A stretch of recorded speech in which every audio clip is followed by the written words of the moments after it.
of America and to the republic for which it stands, one nation, under God, indivisible, with liberty and justice for all. Welcome. Today is November 25th, 2018. Missouri, Basil, Whalen. Here. Kraus. Here. Meyer. Here. Kraus. Here. We have the minutes of November 12th, 2019. Were there any changes? If not, may I have a motion? So moved. Motion made. Is there a second? Second. There is a second. Any questions? Roll call. Whalen. Yes. Kraus. Yes. Meyer. Yes. Kraus. Yes. Full report, Teresa? Total tax income received since October 28th totals $174,518.81. Dog tags for 2020 will be going on sale on Monday, December 2nd at the Village Hall. They're $10 each, and the deadline to purchase is March 15th of 2020. We'll be sending out reminders. Now I just wanted to make the board aware of an issue there was with the mailing of the fall newsletter. We received a number of complaints from residents, mostly coming out of Prairie Crossings, that we didn't know what had happened. And after the post office was contacted, it was learned that the newsletters intended for the route that included Prairie Crossings was delivered in error to a different route out in the country. Apparently the route driver had gone in there on a day when the lady that was handling all that wasn't there, and he picked up the wrong bin for the wrong route and delivered them all out into the country. So we've been in contact with the postmaster about that, and I asked if she would give us a credit on our account for all those newsletters that didn't go to the right place, and she said that she would, but the damage was kind of done by that point, because there's a lot of people that didn't get that survey and weren't happy about it, so. Do we know for sure if there's only Prairie Crossing? It was just that one route, and it could, I'd have to look even closer to what that route entailed, but it's that general area. Someone like, from Nantucket Cove said that. yeah, that's a good possibility. It was, okay. I looked at the route was like 513 or 515 that ended up going in the country that shouldn't have. That's a chunk. Yeah, I was gonna say, I didn't get one. Yeah. I was going to say, between Marcy and others that I've contacted, there's people elsewhere that didn't get them either. Yeah, it appears to be kind of in that area where Prairie Crossings is, where Marcy lives off of Chestnut, and then, towards the north, so. You said it was 530, I'm sorry, you said it was I was 500. just wondering if how many there are total in town, how many? I mail out about 2,550 newsletters to local routes, which includes a few out in the country because of the way the routes run, but this was 500 out of that group. So that's about 20% of them. Yep, that's all I have. Anyone from the audience wish to address the board now? If not, Waterway Communication Center, a lot of this is now old news because a lot of it's been resolved, but I'll let Bob speak on that. Yeah, went to a meeting Thursday night. Unfortunately, I couldn't go to the meeting on the breast cannabis because I was out in Joliet, and our meeting lasted a lot longer than yours did. We had letters from approximately, we're trying to get the exact number, 16 of the 32 agencies that filed letters of intent to withdraw from the dispatch center. Out on the east end of the county, that included Moni and Moni Police and Fire, Creek Police and Fire, Peatone Police and Fire, Cree Township Fire, Frankfurt Fire District. The issues at the communication center not only involve around management and money, but involve around logistics and operations. There's concerns that the building does not meet NFPA standards for a dispatch center. There were concerns that they were paying the county for a building. There were concerns that cost increases, and you've heard me preach about this before, are going up exponentially. The reason that Beecher did not file a letter of intent to withdraw is because we didn't feel that it would be necessary for us to do that. We have nowhere else to go. We need to work this out with Will County, because right now there is no other option for us to go anywhere. The law does not let you leave that easily. So with that, we're working through the problems. The director of the center stood up at the meeting and basically preached a 20-minute sermon of, please give us time, we're going to fix these problems. The problem though is, especially from what I heard on the fire side, is there's some 911 calls that have been dropped, and there's been some units dispatched to the wrong address. And in today's world, that shouldn't be happening. So that's the update. We'll stay on top of it, we'll go from there. The fire district did submit a letter to withdraw. Yes. Where's Monia Creek going? I don't think they know. Here's the problem, that's why we didn't write the letter, nobody knows. And the state is saying you can't leave. So they wrote a letter saying that they're gonna opt out and they're gonna leave, they have no place to go. And then it was made clear at the meeting that since they signed this letter of intent to opt out, they can't hold a seat on any executive board or the board of directors, so how can you solve the problem if you can't even serve on the board? In fact, two of the agencies that pulled out already sat on the executive board, which is kind of weird. How many members are on the executive board? There's seven members, there's 32 total agencies in the center. So either way, there's 2/3 of the people didn't have a seat anyway. So, why, but if Monia and Creek, our own fire department, can withdraw, I mean, what are their intentions? They're not, that's just it, they wrote a letter with no solution to where they're going. You see what I'm saying? They, exactly where they're going. So, okay, so I got a question. Can they get back in? They don't have to withdraw. Yeah, see, they wrote the letter of intent. From what I understand, it was like a vote of no confidence thing. That's from my understanding. I can't speak for all the fire departments, okay? So it's a no confidence type thing. Rather than writing a letter of no confidence, they decided to do it this way. And they feel it's working, they feel that they're listening, they got their attention, even though they may not actually have intention of opting out. Okay. So if you write the letter of intent, you can still come back in. You write a letter of intent to withdraw. Or you don't have to leave. You don't have to leave. You don't have to leave. But you have to give them No. a 1-year notice. Okay, can I finish asking my question? So if you don't issue a letter of intent, how long are you in for? At least a year. At least a year. So the people who wrote a letter of intent kind of covered their CYOA by writing that letter of intent because they can withdraw. If they want to stay in, they can stay in, but by no letter of intent, you're automatically on the hook for at least 1 more year. That's correct. That's correct, but here's, again, the opinion was not to write the letter, because the way I looked at it was that the 911 board knows this, and so does the airway know this. That unless, I had thought there's an Orland fire dispatch, and I had thought the fire departments were going there, and I'm finding out that's not necessarily true. And then not only that too, there's a 911 guru down in Springfield, that from what I understand, our fire department has been talking to try and see if there's a solution, and they're pointing the fingers back and forth saying it's your decision as far as the 911 board and the 911 group, and in fact, they're both right. Will County ETSB has to approve a move, and then the 911 has to approve the move, so they're both right down in Springfield. But yet nobody's giving you a final answer of what you can do and when you can do it. We've even looked into going back to our 16.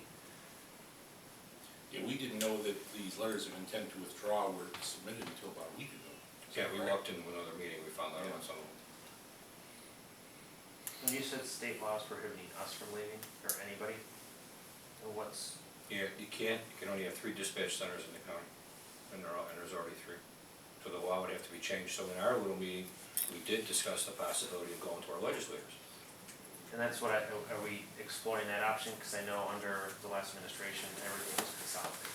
Not everything, but it was either consolidation or lose your state money. Who was our last little meeting? Because this is the first I've heard of it. We used to Will County mayors, we just meet quarterly to talk about different issues. We walked That down was the about a meetings. week ago. Yeah, that's That was about after the last board about meeting. all of them. So this all just kind of sprung up over the last week? It's most of this, yes. Like all these communities withdrawn? At least to our knowledge, yes. We didn't know about it. When Creed and Mooney withdrew, I don't know. Beecher Fire withdrew 2 or 3 weeks ago? Yeah, the letter was sent out, it was approved at our last board meeting. Yeah, we heard Beecher Fire first, and we didn't know anything about Creed and Mooney until that mayor's meeting. I think they all followed Beecher. Once our letter was drafted, they all copied our letter pretty much. So have we got any assurances by, I think I read in there, please be patient and wait? I mean, So with the withdrawal of, how many submitted letters? out of the 22? Out of the 32, I would Well, say. I thought you said 32. Yeah, 32, there's Or 32 22. total agencies. in the- 32 In the center, I believe. previously. Most of them are on the east side, I know of 9. I heard the number 16, but I've seen 9 letters.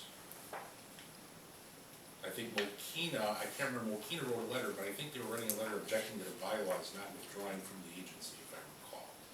So there's 32, 9, At least 9, yeah, at least 9 have, and you've heard of possible 7 more? yes. So you could be down to 16, so then does that mean that the 16 remaining is on the hook for everything that was previously being split by 32? Because I don't see them decreasing staff, right? To me, if you cut down the number of agencies, you're gonna have to decrease something. The question is what, and that has to be decided and discussed. And that was my thought. You know, I'm just saying. Losing a police agency would be a lot more expensive than losing a fire agency, because the police pay 85% of the total, and the fire districts pay 15%. So if police departments are pulling out, it's gonna be a lot more expensive on the bottom line, but the police also have more call volume. Out of the 9, how many were police? Peatone Police pulled out on November 19th, that was the date of their letter. Mooney and Creek. Mooney and Cree, those are the 3 police agencies that filed. UP said they would, we don't know if they did. South Heights is a strong supporter of the agency, I don't think they sent a letter, neither did Stanford. But you said Peatone actually pulled out. No, they filed a letter Just of the letter. intent. And I think the big concern is if they don't do it by January 1st, they're of the opinion they're on the hook for 1.4 million of the consoles and everything that were put in the center. And that's why they're doing it, they don't wanna pay for the capital. Are you hinting around that maybe we should write a letter? Is that what you're getting at? Well, okay, so, and just correct me if I'm wrong. If you write a letter of intent to withdraw, you can remain in. But if you don't write a letter of intent to withdraw, you're locked in for another year.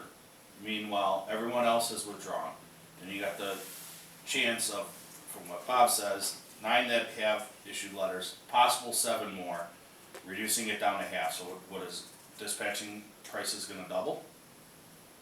And then you're on the hook for that, for at least 1 year? Why not write the letter of intent, and if you stay in, you stay in, you see what chess pieces You know, people one move. thing that I caught up here is even if you put in the letter of intent, you have to remain for a year. My understanding is yes, but you can put in a letter of intent, but you have no place to go. We have no place to go. Well, neither does Pete, neither does, That's- or neither does Crete, neither does Peatone, neither does Mooney, neither does Crete Township, neither does Beecher Fire Department. That doesn't necessarily mean they're right. I get what you're saying. Well, I don't know, I mean, this is all the first we're hearing of any of And this. it was the first I heard of it was a week ago too. We've mentioned about problems with Laramie before, it was primarily budget fill. But we would never submit a letter of intent to withdraw without the board's approval, John, there's no way we could have done that, you know, Well, yeah, I don't think you really could, no. so. Now, my concern, just like I'm sure you're saying, is that, you know, could we be on the hook for something by not doing that? I mean, regardless of if there is no place to go and you're not allowed to do it, but if everybody else does, could you be on the hook for something later? And if all 9 of these are still on for another year, that allows a year for something to happen, right? Possibly change in legislation where they'll allow more than 3 in the county, whatever. But at that point, you're still on for another year after that, then, correct? Well, that'd be for however long you would hold off. I mean, if you would submit a month from now, you'd be a month behind. You know, I will say that we also did have a conversation with our chief who indicated that he didn't feel the service was that bad. So, if it's the pleasure of the board to write the letter, we'll put it on the next agenda. So we have until January 1st to withdraw before we are on the hook for the capital. And that's why they all got concerned about this capital cost, this 1.4 million. You know, my understanding is that it was all right. It's still, that part of the bylaws has not been approved yet. Yeah, there was a bylaw change coming up, and that's why everybody was panicking and didn't pass. Well, my recommendation would be to have a letter drafted for approval and staff to put forward a report. I mean, all we're hearing is these little bits and pieces, right? You said, the chief says, well, the service is pretty good, right? I mean, let's get some facts in front of us so we can make a decision. Give us pros, give us cons, give us who's withdrawn, who remains, who's possibly withdrawing. I mean, give us something to make a decision on. I mean, I don't wanna just say, yeah, let's withdraw tonight, but, I mean, give us something where we can do our own. Todd, have you discussed it with the chief? No? No? Why don't you, for the next meeting, discuss it with the chief, and then we'll bring recommendations back. We'll put that on the agenda, so we can do whatever. Okay, and number 2, Diane Basil has resigned from the PZC, there is a vacancy.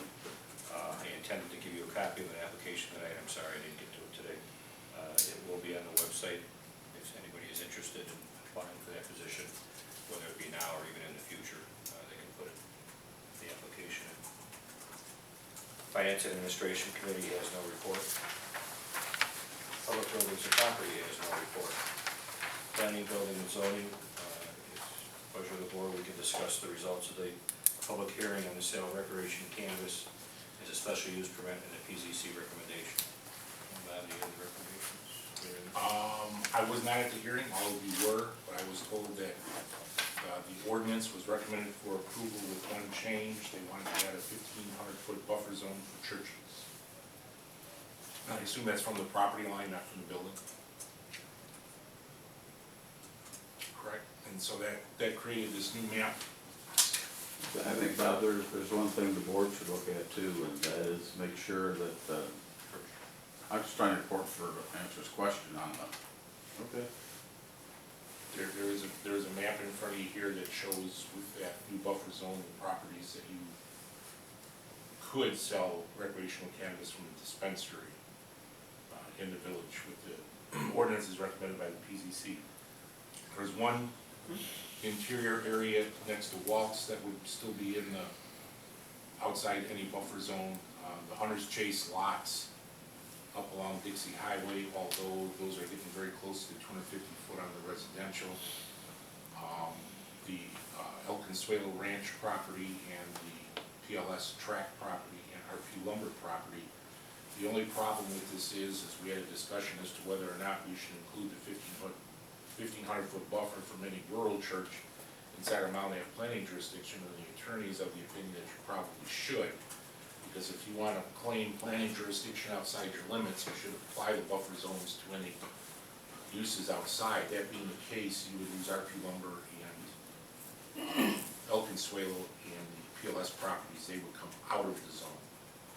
So then the only places you could do it is the strip mall next to Waltz, that little piece of property up off Eagle Lake Road, possibly the ones in front of Hunter's Chase West, and then property that's not properly zoned for it out on the east end, which is open space and government. So that's where we're at with the ordinance. I'll start. No. We've had a lot of information, come our way since this whole thing started. Most of us were at the Plan Commission meeting, a lot of people testified. We got surveys from people turned in. Interestingly, we had a few people threaten us that they would make absolutely sure none of us would get elected again if we voted in favor of this. Thank you for keeping it classy. We got a lot of stuff, there are tons of letters put in. Most of it was based on a lot of emotion rather than fact, but there were some facts. We were sent this flyer, which actually, if you first looked at it, if you didn't look at the return address, there was a letter that looked like it came from some kind of a Capitol building. It was something from Thaddeus Jones, who's a state representative in South Holland, 29th District, was in the front. When you look at the rest of it, it actually is from some religious group. So there was a whole lot of information in here, which everybody has seen. There's all kinds of reports from Colorado as far as traffic studies and mortality studies and things. A lot of the information is interesting. The interesting thing about cannabis in Colorado is they had the misfortune of making it legal in the year 2013, When you look at the traffic reports, there's like a gradual increase, then it drops off a little bit actually in 2013, then it starts to go up at a little higher rate. They also had a population growth, and that was the year you had the medical coding for the entire country changed that year. On October 1st, 2013, they changed from ICD-9 coding to ICD-10. Doesn't mean anything to the public, except for the fact that you went from 14,000 medical codes to over 69,000. Codes relating to cannabis went from 8 codes, and they all had to do with substance abuse and addiction, to 18 codes, and they created 8 new ones that had to do with use, just casual use of cannabis. So now you had a whole new opportunity for when people went into emergency rooms and doctors to be able to code it differently from people just casually smoking a joint on a weekend, which would be the equivalent of somebody who's drinking at a bar on a weekend and they don't typically do it. So anybody who puts out studies can come up with all kinds of numbers. It's kind of up to everybody to interpret them the way they wish to. I tend to look at footnotes to see what even the state police have said. If you look at footnotes, it gives you a lot of information you wouldn't get just from looking at studies. But one of the things in here that we were given was information about how much cannabis has cost the state of Colorado. And in the year 2017, it said it came at a cost of $1.13 million to the state. And there's a whole host of things. I could probably argue with the one of, it's called the cost of physical inactivity. I think maybe there's a chance that a lot of us are physically inactive besides those who smoke. However, 1.13 million. So I was curious, and I did some digging online, and I found a 2015 study by the American Journal of Preventive Medicine, and these are figures through the year 2010. And what this does is it gives problems related to excessive drinking and what that costs. Cost the United States in 2010 $249 billion.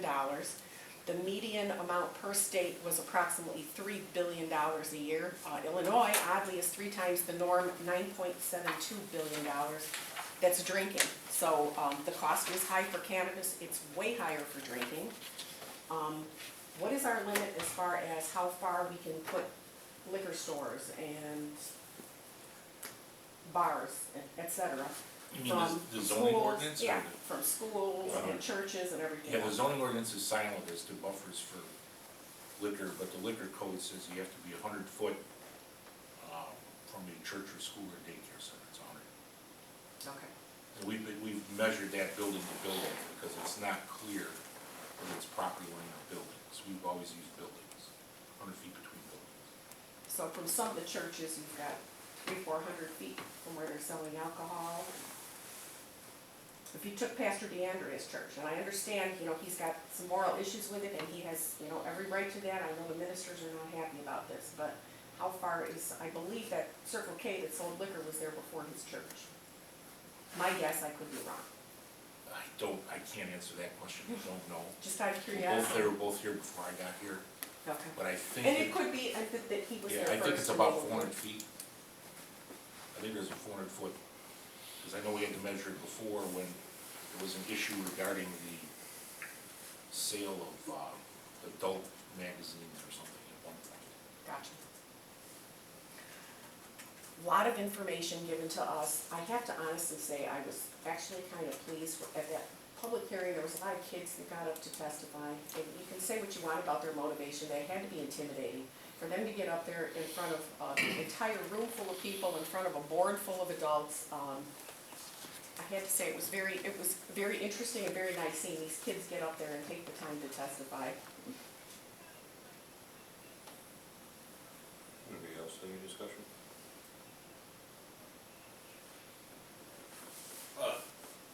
To be honest with you, I didn't, with what Marcy brought up there, to me, it's kind of interesting how you would create. So first off, I missed the hearing due to work. I got there in the last 5 minutes of it, 10 minutes of it. I missed all the testimony, and I missed a lot of the questions for the attorney. What is the state regulations as far as distances of separation from anything? I believe there are none any longer. Residential even? There is one, Which was School? you cannot have dispensaries within 1,500 feet of each other. of each other. You The reason why I'm saying I believe, because when the medical marijuana came out, there were buffers. Okay, and then when the new law came out, there are no buffers, with except what you said. Just so you know, at the next meeting, the village attorney will be here, so we can for sure get the answers. The IML You model, might specify that at the hearing. yeah, the IML model ordinance is what we considered and referred to the PZC for review. And the IML model ordinance was based on the original buffer zones of the medical cannabis. That's where those came from. And the reason they use those buffers is those were truly tested during the medical cannabis period in case law. So they felt that those buffers were probably reasonable. It doesn't mean you couldn't expand them, doesn't mean you couldn't contract them, but they thought those were legally defensible buffers based on case law for medical cannabis. How has this map changed from the other one? I don't have the other one in front of me. The other It looks one, pretty similar. It took away some properties on the west side of Dixie Highway north of Circle K. There were some parcels up there that were within, or outside all the other buffer zones, but when the church slayer was added to 1,500 feet, it took those properties out of play on the west side of Dixie Highway north of Circle K. If we apply the buffer zones to unincorporated churches, which we believe we should, because if we're going to enforce our planning jurisdiction with the county, we should enforce buffer zones outside. The RP Lumber and the El Consuelo Ranch properties would be inside the 1,500 feet of St. Paul's Church, located on, near Racine and Church Road. So those properties would probably have to come off if we decide to enforce these buffer zones outside the village limits.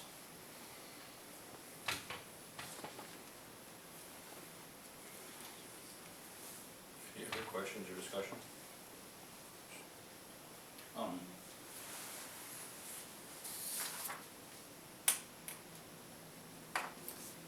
Is there a way to get us some other maps that would show It's us, just- let's say like 100, 500, 1,000? I mean, cause I'll, That's what I'm right. you know, I mean, I've seen a bunch, I know this is the latest one, but I'd like to make an informed decision off of where those boundaries would actually. Like the circle heat thing? Yeah, you do as a crow flies and just say this is 100, this, I mean, just mark every 100 feet. I mean, Even if they just did this, they just changed it. I mean, me personally, the residential, but in the school that I'd like to see, like a 500-foot church, 1,000-foot church. We got the 1,500 square foot church.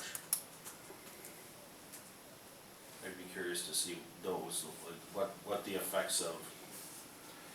I played around with the radiuses, and you could go to 500 feet for a church and not really affect the original map of the buffer zones. Once you go outside of 500 feet, then you start going into properties that were going to be allowed originally when it was referred to the PZC. It's about 500 feet, but we can do the maps to show you. It'd be nice to Yeah. have the visuals. So tell me what distances you want these maps to show. This is one at 1,500. 500, 1,000? For just churches? I don't think you're gonna get anything close to the school no matter what. So 500 feet and 1,000 feet for churches, that's what you wanna see? Yeah, leave 1,500 for the school.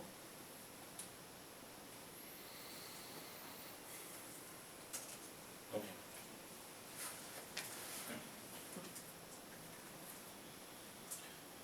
I mean, we've seen it, have we seen 1,000 feet for the school, or has it always been that 15?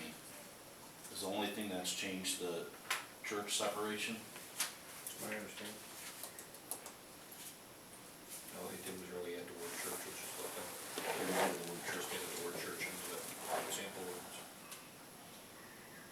And the school's pretty much surrounded, so that's, I mean, no matter what you, I mean, unless you dropped it really low, which, Yeah. I'm not even gonna consider anything like that. No. I mean, the schools, I think, is set.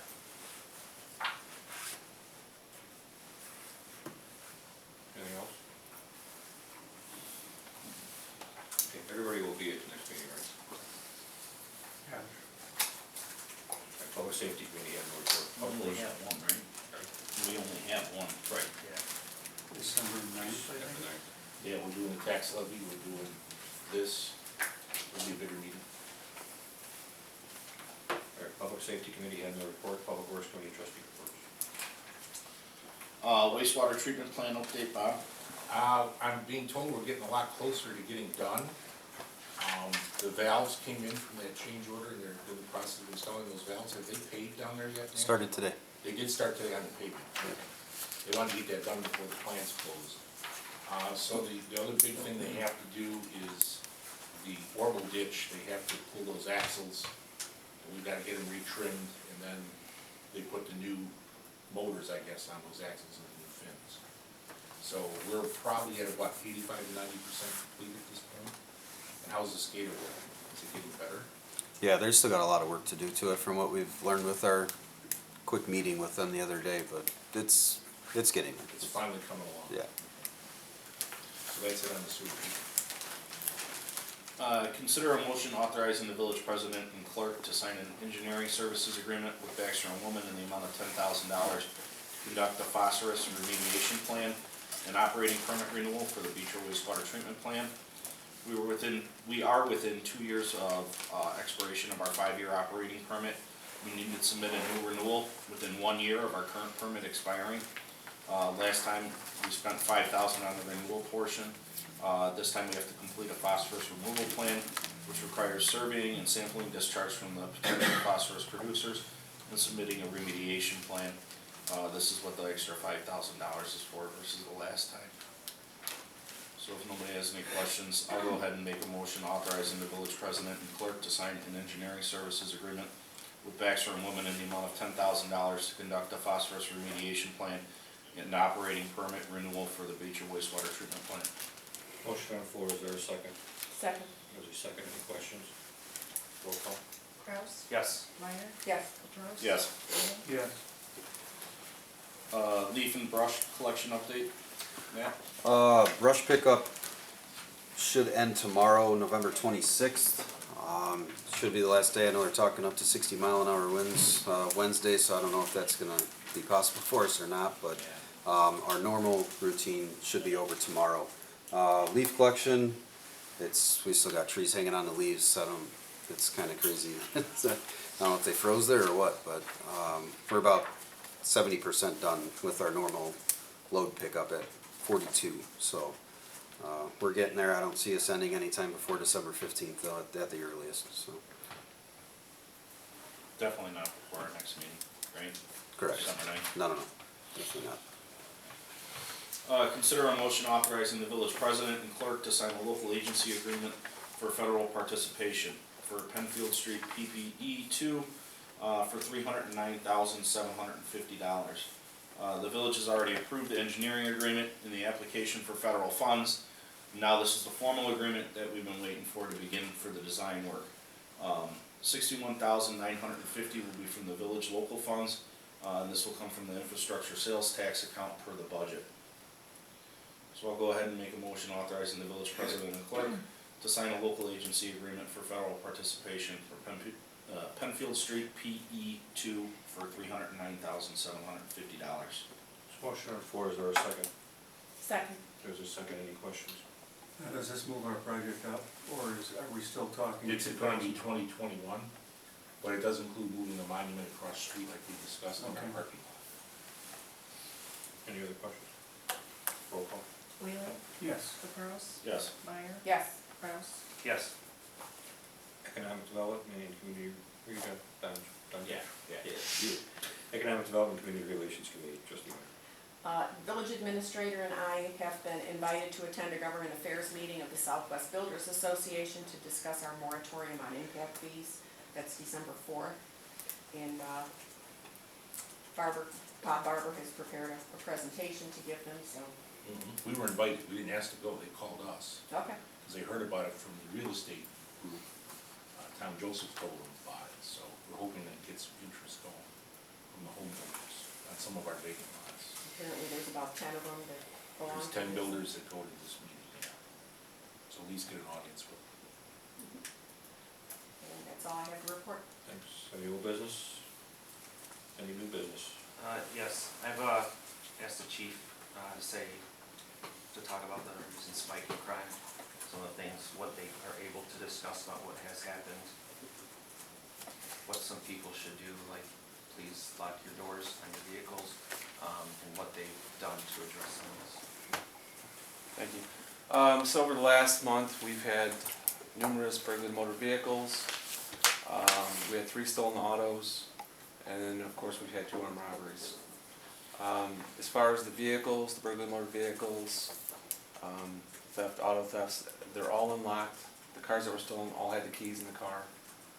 They're making it really easy for these people that are coming into our town to do this. We recovered all 3 of the stolen vehicles. One from Dalton, one from Stager, and one from Chicago, District 5. We've been working with other agencies. This is not unique to just the Beecher area. We held a meeting today with area detectives from Northeast Illinois, Northwest Indiana. We wanted to get out in front of this, so we planned this a couple weeks ago. We had agencies as far as Hoffman Estates to the north, and as far as Hobart, Indiana, that came today to discuss these people. We got some good intelligence. We passed on what we had. It seems like a lot of these are the same players, the same people. We did make an arrest for auto theft, burglary of a motor vehicle, possession of a stolen gun out of Gary, and possession of stolen property. We got the entire investigative team here. We got Tom Beck and Andy Leroy that can fill in a couple things about the meeting. Some of the intelligence, maybe you can share some of the stuff with them without getting too in-depth. So what we found today when we met with everybody was exactly that. Our role players are almost all the same. I will tell you, we talked to the investigator from Stager, the Colonies, which is kind of an apartment complex. They recovered 9 stolen autos out of that complex. So far, 4 of them have been used in these different crimes, in different villages, cities, whatever you want to say. This week I also have a meeting with Crete, because of the robbery that happened this morning at Circle K, all relates to theirs, along with Dyer, Indiana's. So I got meetings up this week to see what kind of information I can get from them other departments. Tony, anything to add? No, other than just stressing, you can't stress enough, everyone's gotta lock their, and that's a common, when you talk to the guys from Mantino, Hoffman Estates, Hobart, Indiana, Stager, it's the same thing. People are leaving their cars unlocked with their keys in them, which I don't understand the process there, but everyone's making it so much easier for these guys to steal cars. They're not having to break windows, they're not having to, Are they warming up the cars, is that it? nope, just leaving their cars unlocked with the keys in them. Don't know why.